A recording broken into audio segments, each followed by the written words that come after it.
this is Dennis DeJesus. I'm the CEO of Special Olympics Rhode Island.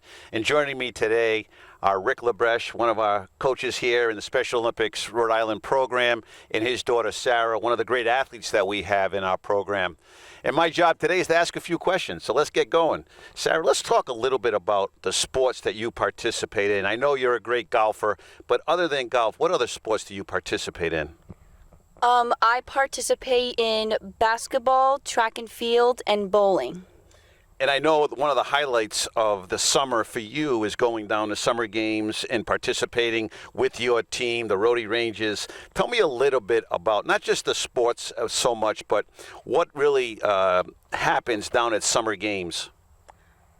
Basically, the athletes compete and they cheer on their friends, and then they get their awards after their events, and then they just stay in the Hampton Inn if they get assigned to it.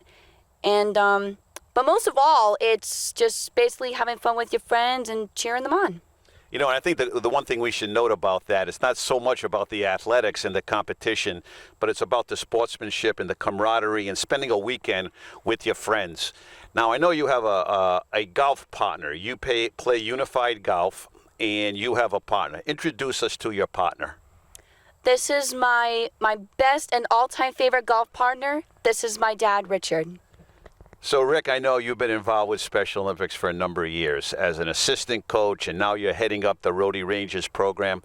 Talk to us about your commitment to the Special Olympics movement here in Rhode Island.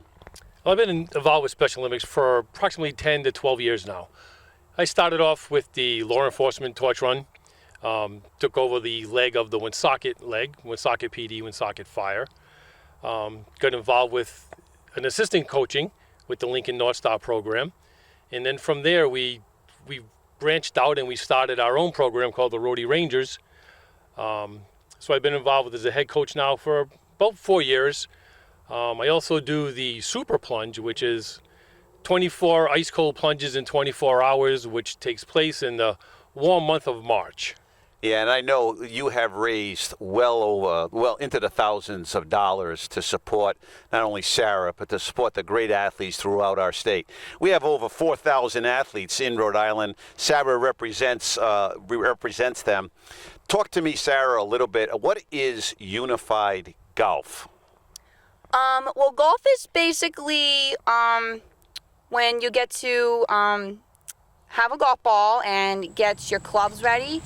And then you basically just basically play golf the way that it should be played. Isn't unified golf you hit, I hit? Yeah. I put you in the bunker, you yell at me? You kidding It's me? kind of like that. You know, sports that we offer 22 sports year-round for the 4,000 people in our program. Not one athlete pays to participate. And that's what Eunice Kennedy Shriver said on the very, very first day she founded Special Olympics in 1968. So it's incumbent upon us here in Rhode Island to look for champions who are willing to support and provide financial support and volunteer support for the great work that we do. And we have a champion in the credit unions of Rhode Island, who are there for us each and every day, financially supporting the work that we do, but also providing well over 50 to 100 volunteers down at state summer games in support of our athletes and the work that we do. So on behalf of Sarah, Rick, the 4,000 athletes, that we have in our program, a great big thank you to the credit unions of Rhode Island, a champion of the athletes of Special Olympics Rhode Island.